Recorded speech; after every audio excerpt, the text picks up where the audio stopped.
Kindness is often misunderstood as an unguarded softness, an unceasing willingness to bend to the needs and desires of others. But true kindness is not passive, it is active and deliberate.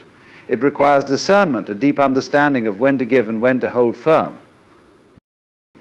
Imagine kindness as water. It nourishes, cleanses, and gives life. Yet water without boundaries becomes a flood, destructive and uncontrollable. Strength, then, is the vessel that shapes kindness, the riverbank that channels its flow. It is not about withholding kindness, but about ensuring it is directed wisely and intentionally, so it nurtures rather than overwhelms. When we balance kindness with strength, we move away from the illusion that we must always please or agree. Instead, we recognize that kindness is most powerful when paired with clarity and purpose. It may mean saying no to a request that compromises our well-being, or standing firm in the face of criticism when we know our intentions are right.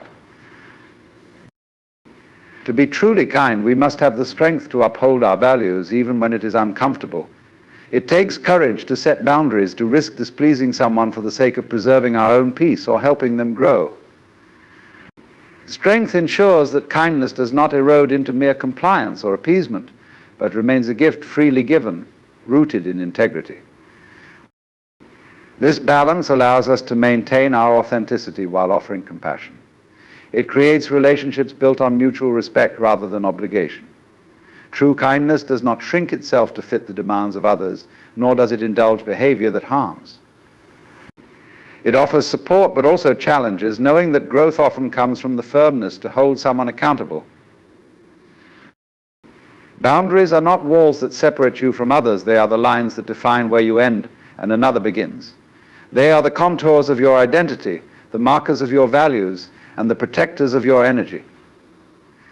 Without clear boundaries, you risk losing yourself in the demands and expectations of the world, becoming a vessel for others' needs while neglecting your own. Defining boundaries begins with self-awareness. It requires you to know what you stand for, what you can offer, and what you cannot tolerate. It is a process of understanding your emotional, physical, and mental limits and having the courage to communicate them without apology. Boundaries are not acts of selfishness, they are expressions of self-respect.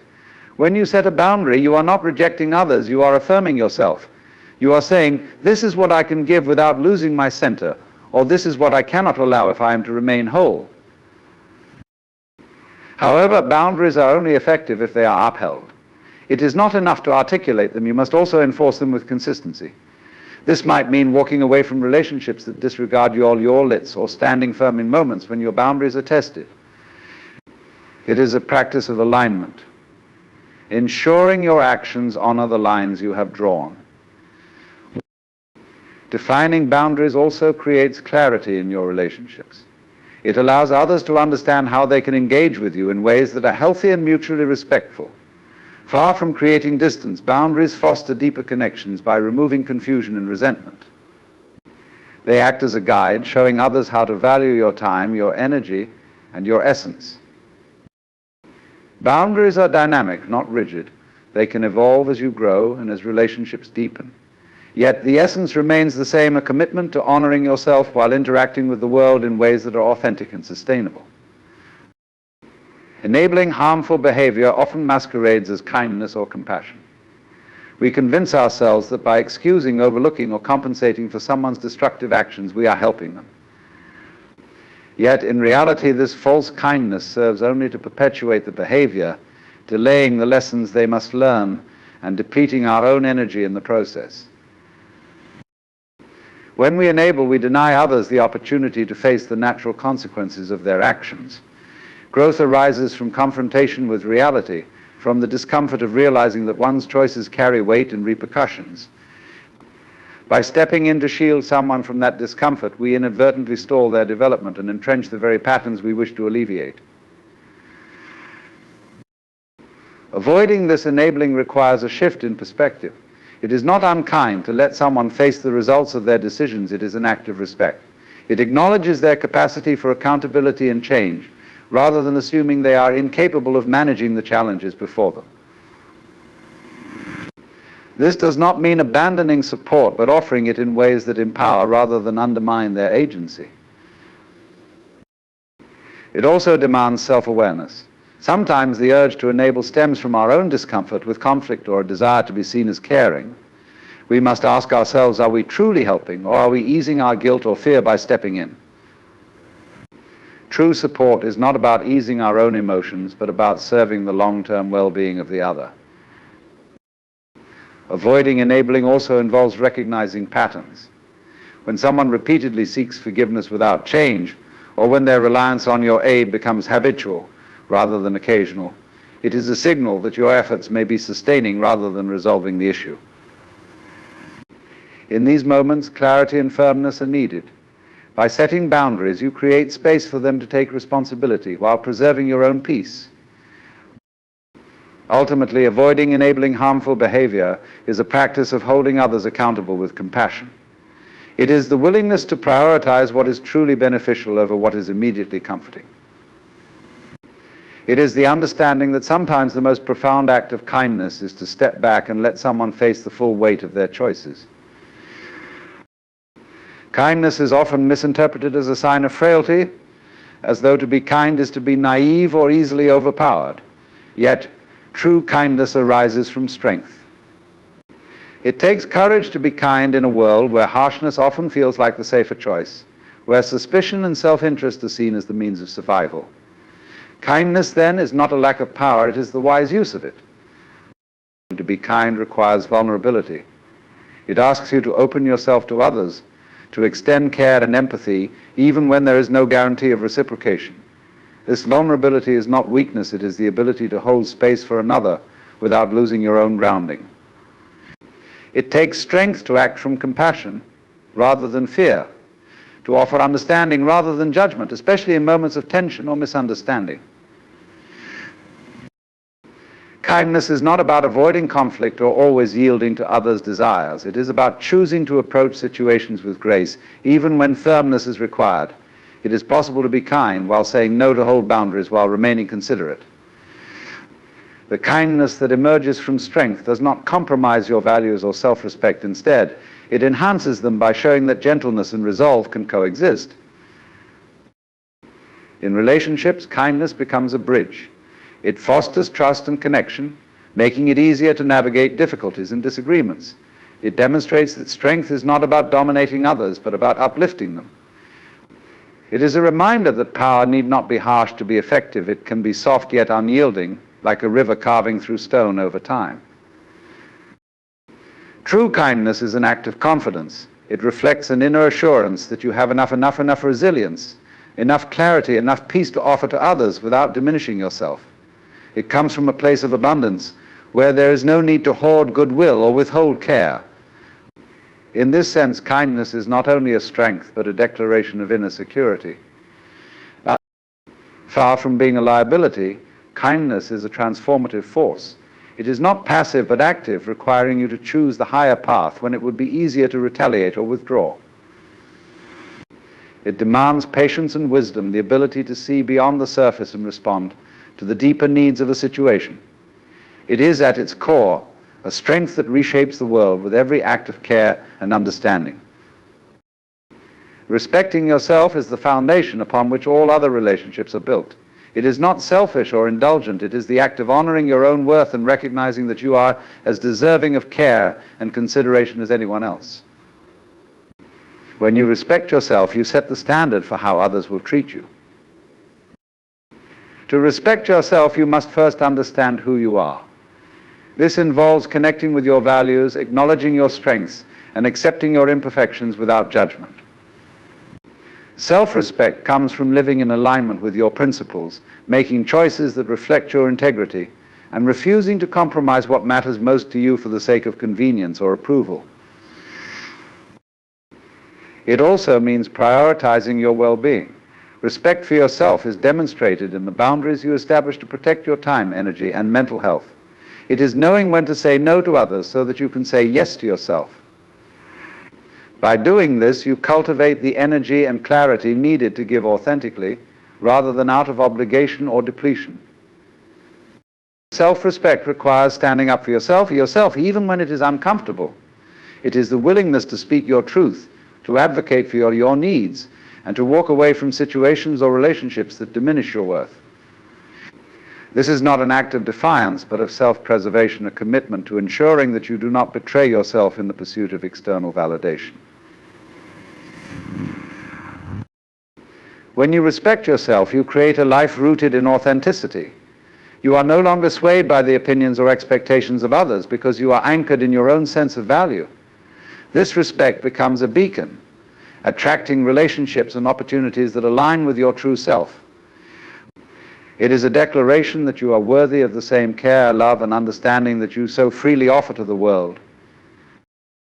Respecting yourself first is not about placing yourself above others, but about meeting yourself as an equal. It is recognizing that your needs and feelings matter, that your voice deserves to be heard, and that your life holds inherent value simply because you exist. This respect forms the basis of all self-growth, allowing you to move through the world with confidence and clarity.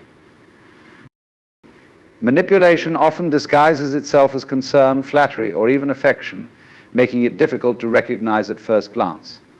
It operates subtly, weaving its way into your relationships and decisions, leaving you questioning your own instincts and priorities. To recognize manipulation, you must cultivate awareness both of your interactions with others and of your internal responses to those interactions. Manipulation thrives on imbalance of power, information, or emotions. It is a strategy used to influence you into serving someone else's interests, often at the expense of your own. This may come in the form of guilt tripping, excessive praise, or calculated vulnerability that makes you feel obligated to act against your better judgment. By understanding these tactics, you begin to see manipulation for what it is, a method of control disguised as connection. The first step in recognizing manipulation is to trust your intuition. Often there is a subtle feeling of discomfort or confusion when you are being manipulated. You might notice inconsistencies in someone's words and actions, or feel pressured into decisions that don't align with your values.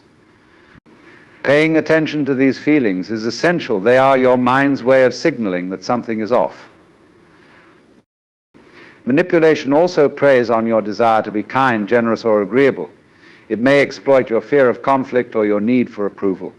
By being aware of your own vulnerabilities, you can identify when someone is leveraging them to their advantage. Recognizing these patterns requires honesty with yourself about your motivations and triggers, as well as the courage to confront uncomfortable truths about those around you. Boundaries are a key defense against manipulation. When you are clear about what you will and will not tolerate, it becomes harder for others to sway you. Recognizing manipulation involves understanding not only the external tactics used against you, but also the internal processes that make you susceptible. With this clarity, you can separate genuine connection from coercive behavior, distinguishing those who value you from those who seek to use you. It is important to observe how people react when you assert yourself. Manipulative individuals often resist boundaries, responding with anger, guilt, or attempts to make you feel selfish. These reactions are not a reflection of your worth, but of their discomfort with losing control. Recognizing this dynamic allows you to stand firm without internalizing their attempts to undermine you. Recognizing manipulation is not about suspicion or mistrust of others, but about self-awareness and discernment. It requires you to see interactions as they are rather than as you wish them to be, and to respond in ways that honor your integrity and well-being. Through this recognition, you reclaim your power, ensuring that your actions and choices are guided by your own values rather than someone else's agenda. Authenticity is the courage to show up in the world as you truly are, without pretense or the need for constant validation. It is the act of aligning your thoughts, words, and actions with your inner truth, rather than shaping them to fit the expectations of others. Choosing authenticity over approval means prioritizing your integrity and self-respect over the fleeting comfort of external acceptance. Seeking approval often leads to compromise not of situations, but of the self. It is a subtle surrender of your values and desires in exchange for the temporary reassurance that you are liked or accepted. Over time, this erodes your sense of identity, leaving you feeling disconnected from who you are and what you stand for. Approval becomes a mask, one that pleases others but suffocates the real you. Authenticity, by contrast, is liberating. It frees you from the exhausting cycle of people-pleasing, allowing you to live in a way that feels natural and true. When you embrace your authentic self, you are no longer controlled by the fear of rejection or the need to fit into molds that were never meant for you. Instead, you create a life that reflects your values, passions, and unique perspective. This choice requires vulnerability. Authenticity does not guarantee approval, and that can be unsettling. It may lead to criticism, disagreement, or even alienation. Yet these moments of discomfort are often the price of living genuinely. They are the moments when you reaffirm your commitment to yourself, even in the face of external resistance. When you choose authenticity, your relationships shift. Some may fall away, unable to handle the clarity and honesty that come with being true to yourself, but others will deepen as those who value and respect the real you are drawn closer. Authenticity filters out superficial connections, making room for relationships built on mutual understanding and respect. It also strengthens your inner resilience. When your worth is no longer tied to others' opinions, you become less vulnerable to their judgments. You develop a sense of self that is independent, unshaken, rooted in who you are rather than how you are perceived. This inner stability allows you to navigate the world with confidence, knowing that your value is inherent and not contingent on approval. Choosing authenticity over approval is not about rejecting others, it is about embracing yourself. It is the decision to honor your uniqueness, to live in alignment with your truth, and to trust that this alignment will bring you closer to the people and opportunities that truly resonate with you. It is a declaration that your life is your own, to be lived not for the applause of the crowd, but for the fulfillment of your soul. True empowerment is not about shielding others from difficulties or smoothing their path to avoid discomfort. It is about fostering growth, resilience, and self-discovery by encouraging them to face challenges and navigate obstacles. Empowering others through challenge means trusting in their ability to rise, even when the journey is steep and uncertain. Challenges are the crucibles in which strength and wisdom are forged. When we step in to solve someone's problems for them or cushion them from the realities of life, we deny them the opportunity to develop the skills and confidence they need to thrive independently. It may feel compassionate in the moment, but in the long term it often creates dependence rather than strength. To empower others through challenge is to see their potential even when they doubt it themselves. It is about holding space for their struggle while refraining from taking it away. This requires discernment, knowing when to offer guidance and when to let them discover the answers on their own. It is not about abandoning them, but about walking beside them, offering support without removing the weight they must carry to grow. Encouraging someone to face challenges also involves honest communication. It is the willingness to point out areas where they may need to change or improve, even if the truth is uncomfortable. This honesty is not an act of criticism, but of care, a way of saying, I believe you are capable of more. It is through these moments of candidness that real transformation can begin. Challenges can also be designed intentionally as opportunities for growth. By setting high expectations, offering constructive feedback, or assigning meaningful responsibilities, you help others stretch beyond their current limits. This process instills a sense of accomplishment and self-efficacy, teaching them that they are capable of handling more than they initially believed. Empowering through challenge also requires patience.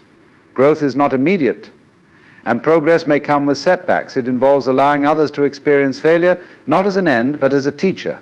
In failure, there is clarity about what works, what doesn't, and what can be improved. Supporting someone through this process without rushing to rescue them reinforces their ability to persevere and problem solve. When you empower others in this way, you do more than help them overcome a single obstacle. You equip them with the mindset and tools to face future challenges with confidence. This empowerment fosters independence, creativity, and resilience, enabling them to navigate life with a greater sense of agency and purpose. It transforms challenges from threats into opportunities for growth and self-discovery, revealing their inner strength with each step forward. Saying no is often seen as an act of resistance, rejection, or even selfishness. Yet, in truth, it is one of the most powerful tools for asserting your autonomy, maintaining your integrity, and protecting your well-being. The strength of saying no lies not in the act of refusal itself, but in the clarity, confidence, and self-respect it represents. When you say no, you are drawing a line, one that defines your boundaries, your limits, and your priorities. It is an acknowledgement that your time, energy, and resources are finite and must be respected. Far from being a sign of weakness, saying no demonstrates that you value yourself enough to protect what matters most to you. It requires a deep sense of self-awareness to recognize when your capacity has been reached and when you must prioritize your own needs over the demands of others. The strength of saying no is also rooted in the ability to remain firm in the face of pressure or guilt. Often saying no is met with resistance, disappointment, or attempts to make you feel obligated. The ability to hold your ground without yielding to these external forces is not an act of defiance, but an act of self-preservation. It is the willingness to honor your values and boundaries even when it feels uncomfortable or when others may not understand. In relationships, saying no can be an act of kindness even when it feels harsh. It sets clear expectations and prevents resentment from building. By saying no when something doesn't align with your truth, you avoid overcommitting or engaging in actions that may undermine your sense of self. This creates a space for more meaningful interactions, ones that are based on mutual respect rather than obligation or manipulation. Saying no also allows you to say yes to the things that truly matter. It frees up your time and energy for the pursuits, relationships, and activities that align with your values and goals. When you spread yourself too thin by saying yes to everything, you dilute your focus and passion. By saying no, you reclaim your ability to choose what you invest in, ensuring that every commitment is one that serves your growth, well-being, and happiness. The strength of saying no is not about shutting others out, it is about knowing what to let in. It is an act of discernment that allows you to navigate life with purpose, instead of drifting aimlessly through obligations that don't serve you. Saying no is a practice of respect for your time, your energy, and your journey. It enables you to cultivate the space necessary for personal growth and fulfillment, ensuring that you are living in alignment with your deepest desires and values. Truth-telling is a powerful tool, but it is also one that often demands courage. The truth, while liberating, can be uncomfortable to share, and even more so to receive. To embrace discomfort in truth-telling is to recognize that honesty, though difficult, is a cornerstone of meaningful connection and growth. It requires the willingness to face not only the discomfort of speaking your truth, but also the vulnerability that comes with expressing it. The discomfort in truth-telling arises from many sources: fear of judgment, fear of rejection, or fear of conflict. We hesitate to speak openly because we anticipate the discomfort that may follow the awkward silence, the upset emotions, or the challenge to the status quo. But in avoiding this discomfort, we choose silence over honesty and compromise over authenticity. The real harm lies not in the momentary discomfort of truth, but in the long-term erosion of trust and self-respect that results from withholding it. When we tell the truth, we invite vulnerability, both in ourselves and in others. We expose our thoughts, feelings, and experiences in their rawest form, opening ourselves to the possibility of rejection or disagreement. This vulnerability, while unsettling, is also a powerful connector. It allows us to engage with others on a deeper level, building relationships based on mutual understanding rather than shallow pleasantries. Embracing this discomfort is to trust that, in the end, honesty will strengthen the connection, even if it temporarily disrupts it. Truth-telling also invites growth. While the discomfort of sharing difficult truths may cause short-term unease, it serves as a catalyst for transformation. It encourages clarity and resolution, shining a light on what needs to be addressed or changed. The truth, though challenging, has the power to break through confusion and uncertainty, offering a path forward. Embracing this discomfort is an act of trust in the process of growth, the belief that facing the truth, no matter how uncomfortable, will ultimately lead to a healthier, more authentic outcome. The discomfort in truth-telling can also be seen in the reactions of others. People may resist the truth, become defensive, or react with anger. Yet these reactions do not invalidate the truth you speak. They are simply expressions of their own discomfort with what has been revealed. In these moments, embracing discomfort means standing firm in your honesty, knowing that your truth is not dependent on how others receive it. It is not an invitation for conflict, but an invitation to clarity, to open the space for deeper conversation and for mutual growth. To embrace discomfort in truth-telling is not to seek discomfort for its own sake, but to understand that discomfort is often the pathway to deeper understanding, connection, and integrity. It is the courage to speak up even when your voice shakes, the willingness to expose your truth even when it feels vulnerable or risky. It is the understanding that in the long run, the discomfort of truth is far less painful than the cost of dishonesty and silence. Yin and yang represent the duality inherent in all things, the interplay of opposing forces that are not in conflict but in harmony. This ancient concept from Taoist philosophy illustrates the truth that everything in existence contains both light and dark, active and passive, strength and softness. To understand the dance of yin and yang is to recognize the delicate balance that sustains the universe and our lives. Yin, the receptive, the passive, the feminine energy, is the force of stillness, darkness, and intuition. It is the night, the moon, the cold, the introspective aspect of life. Yang, on the other hand, is the active, the assertive, the masculine energy. It is the sun, the day, the warmth, the outward expression of life. These two forces are not opposites but complementary, each incomplete without the other. In their balance, they create a whole, a harmonious flow that allows life to unfold naturally and gracefully. The dance of yin and yang is one of constant movement and transformation. Just as day turns into night and winter into spring, the energies of yin and yang shift, merge and transform, ensuring that neither dominates forever. To fully embrace this dance is to understand that life is cyclical, that there are times for action and times for rest, times for expansion and times for contraction. It is in these rhythms that we find the wisdom of balance, learning when to yield and when to assert, when to retreat, and when to engage. In our own lives, we experience the influence of yin and yang through our emotions, actions, and relationships. There are moments when we must embody the strength and decisiveness of yang, taking action, making decisions, and moving forward with purpose. Yet there are also times when we must surrender to the stillness of yin, allowing space for reflection, receiving, and simply being. It is in the interplay between these forces that we find harmony, avoiding the extremes of passivity or overexertion. The dance of yin and yang is also reflected in our relationships with others. In partnership, whether romantic, familial, or professional, the balance between these energies fosters connection.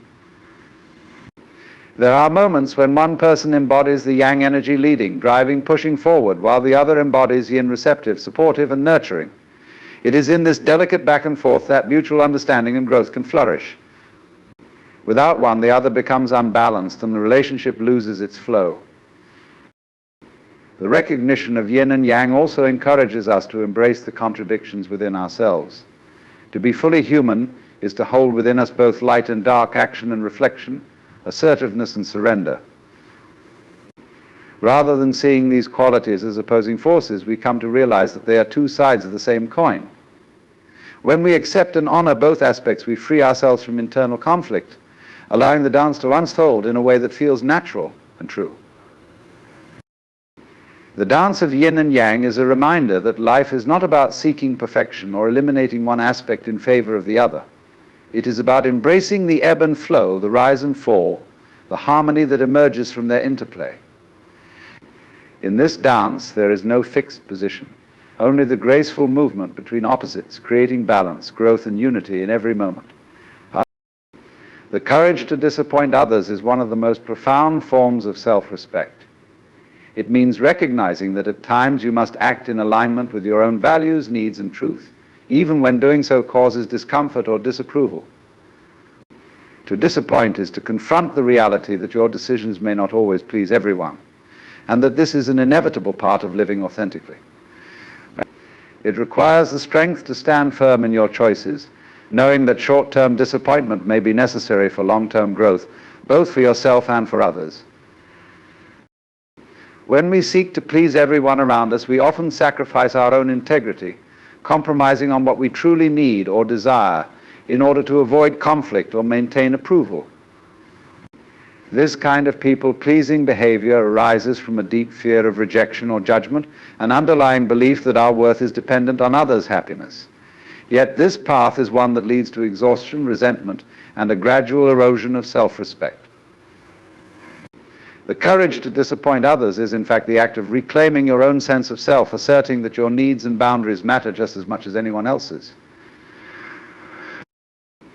Disappointing others can feel like an emotional burden, as if you are causing harm by not meeting expectations.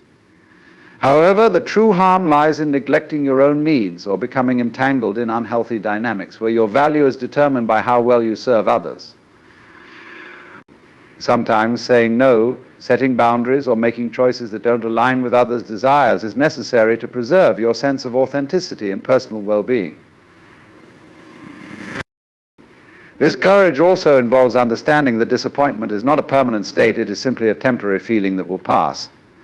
Those who truly care about you will eventually come to understand that your actions were not born from selfishness, but from a place of self-respect and honesty. When you make decisions that prioritize your own growth and well-being, you give others the space to do the same. In this way, disappointment can become a catalyst for deeper respect, not only for yourself, but also for those around you. Moreover, the courage to disappoint others often creates space for more authentic and meaningful relationships. When you stop pretending to be what others want or expect, you attract those who appreciate you for who you truly are, not for the image you've created to appease them. By being honest, even when it means disappointing someone, you build trust and deepen the connection with those who are aligned with your true self. Ultimately, the courage to disappoint others is a recognition that you cannot control how others feel about your choices, nor should you attempt to. It is the understanding that true growth, both for yourself and for others, arises from the willingness to make decisions that reflect your deepest truth, regardless of how they may be received. In this space, you find liberation from the fear of judgment and the freedom to live in a way that honors your path. Softness, in its most authentic form, is not weakness, but the capacity to bend, to be gentle, and to show compassion. It is the ability to be open, receptive, and nurturing, to hold space for others, and to offer support in times of need. Yet softness without strength becomes fragile, vulnerable to being broken or manipulated, because it lacks the foundation that allows it to endure and withstand life's challenges. To truly embody softness, one must also possess strength, the inner fortitude that supports and sustains it through adversity. Strength provides the stability needed to maintain softness without being consumed by it. It is the ability to hold boundaries with kindness, to assert one's needs without aggression, and to protect your energy without hostility. Strength in softness is not about becoming hard or unyielding, but about knowing when to stand firm and when to bend, how to stay grounded in your truth while remaining open to others. Without this strength, softness becomes a mere facade, a delicate surface that cracks easily under pressure. The relationship between softness and strength is one of balance. Softness allows for empathy, understanding, and the ability to connect with others on a deep level. However, without the strength to protect oneself and maintain personal integrity, that softness becomes vulnerable to exploitation. It is in this balance between being open-hearted, yet resilient, compassionate yet assertive, that one finds true power. Softness without strength is like a flower without roots. It may bloom beautifully, but it will not survive the harsh winds of life. Strength does not diminish softness, it enhances it. The power to be gentle, to listen, to forgive, and to care is not the absence of strength, but the presence of it. Strength enables you to maintain your softness in the face of resistance, to continue being kind even when it is difficult, and to offer support to others without depleting yourself. It is the quiet resilience that allows softness to flow without being crushed by the weight of the world. In relationships, the balance of softness and strength is vital. If you are too soft without the foundation of strength, you may find yourself giving too much, losing yourself in the process, or allowing others to take advantage of your generosity. But when you combine softness with strength, you set clear boundaries that protect your well-being while still offering love, care, and understanding. This balance creates a foundation of trust and respect, where both individuals feel seen, heard, and valued. To cultivate softness without fragility, you must develop an inner strength that comes from self-awareness and self-respect. This strength allows you to be present with others, to offer compassion and understanding without losing sight of your own needs and limits. It is an ongoing process of learning how to navigate the delicate balance of opening your heart while also protecting your peace. In this way, your softness becomes an enduring force, not a fragile weakness, but a reflection of the quiet strength that lies within you. Conflict is often viewed with fear and avoidance, seen as something to be feared or prevented at all costs. Yet conflict is not inherently destructive. It is simply an opportunity for growth, clarification, and the deepening of relationships. The fear of conflict stems from the discomfort of confrontation, the anxiety of disagreement, and the uncertainty of how it will unfold. But in resisting conflict, we deny ourselves the chance to address underlying issues, to express our truths, and to move forward with greater understanding. To resist the fear of conflict is to see it not as an obstacle, but as a necessary part of life's dynamic process. At its core, conflict is a natural part of human interaction. We all have differing perspectives, needs, and desires, and these differences will inevitably create friction. Avoiding conflict does not eliminate these differences, it only postpones or intensifies the issues. The real danger lies in suppressing the conflict, allowing it to fester unresolved, breeding resentment, misunderstanding, and distance. The act of confronting conflict with clarity and courage opens the door to deeper connection and mutual respect.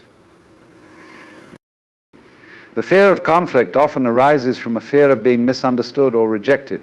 We worry that expressing our true feelings will alienate others or create tension. But in truth, avoiding conflict for the sake of maintaining peace often results in a false sense of harmony. True peace comes from addressing differences openly, not from hiding them or pretending they don't exist. By resisting conflict, we sacrifice authenticity for the sake of comfort, a comfort that is ultimately empty and unsatisfying. Resisting conflict also prevents us from developing the skills necessary to navigate disagreement with grace and maturity. Conflict is not inherently about winning or losing, it is about finding a way to express one's needs while listening to the needs of others. By embracing the discomfort of conflict, we learn how to communicate more effectively, how to listen with empathy, and how to negotiate with respect. It is in this space of honest exchange that relationships can grow stronger, built on the foundation of mutual understanding rather than avoidance. Confronting conflict also allows us to clarify our own values and desires. Often conflict arises because we are not clear on what we need or what we stand for. By engaging with conflict, we are forced to articulate our truths, to define what is important to us, and to assert our boundaries. This process, though uncomfortable, is empowering. It forces us to face our own fears, desires, and limitations. It is through this confrontation that we discover greater clarity, both within ourselves and in relation to others. Furthermore, embracing conflict can deepen trust. When we are willing to face difficult conversations, we demonstrate our commitment to the relationship and our respect for the other person's perspective. It shows that we value honesty and that we are willing to engage with the complexity of human connection, even when it feels messy or uncomfortable. This openness, this willingness to engage with discomfort, fosters a deeper sense of security in relationships, as both parties know they can speak freely and truthfully.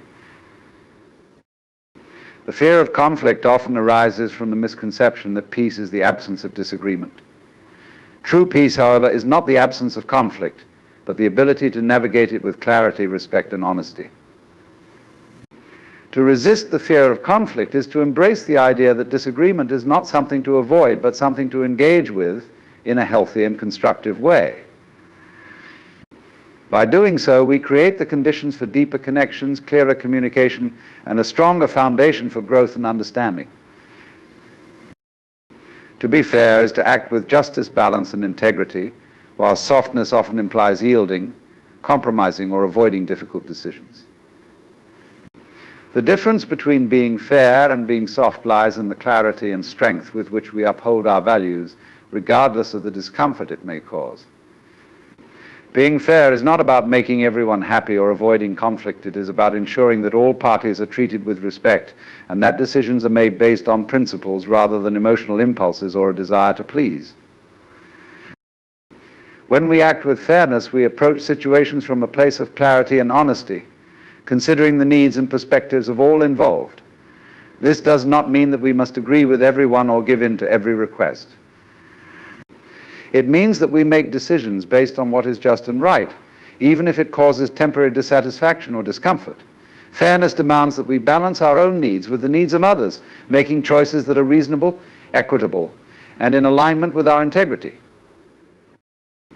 On the other hand, softness can often be an attempt to avoid difficult decisions or the discomfort of saying no.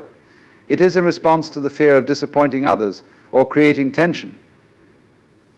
And while it may feel compassionate in the moment, it can lead to resentment and confusion in the long run. When we are too soft, we may overextend ourselves or allow others to take advantage of our generosity, creating an imbalance that ultimately harms both ourselves and those around us. Softness in this context becomes a form of self-deception, a way of avoiding the reality of a situation by prioritizing comfort over fairness.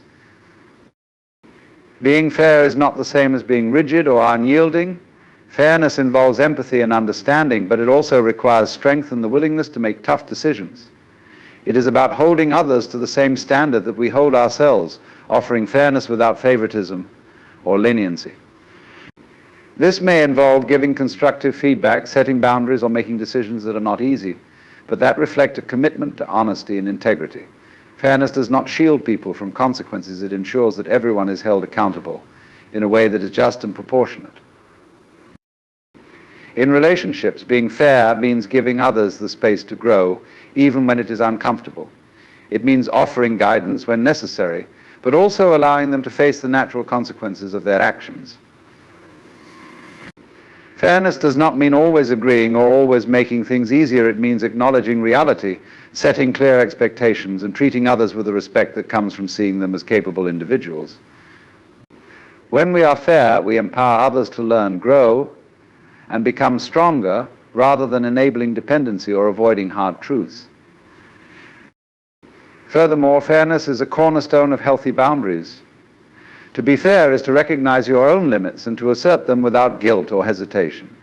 It is about balancing your own needs with those of others and making decisions that reflect a sense of self-respect. Fairness requires us to set clear, consistent boundaries that protect our well-being while still respecting the needs of others. When we are fair, we do not sacrifice ourselves for the sake of others' comfort. Instead, we create relationships that are built on mutual respect, trust, and understanding. Being fair also means having the courage to address issues directly, even when it is difficult or uncomfortable. It requires the strength to hold people accountable for their actions, even when they may resist or react negatively. Fairness is about making decisions based on what is right, not what is easy or convenient. It may involve disappointment, conflict, or temporary discomfort, but it ensures that we are living with integrity, acting in ways that honor both our own values and the needs of those around us. Ultimately, being fair is a practice of strength, not softness. It is the strength to make decisions based on truth and integrity, even when those decisions may not be well received. It is the strength to honor your own needs while considering the needs of others, and to ensure that your actions are guided by fairness rather than the avoidance of discomfort. When we choose fairness over softness, we cultivate relationships, environments, and decisions that are sustainable, grounded in respect and rooted in the truth.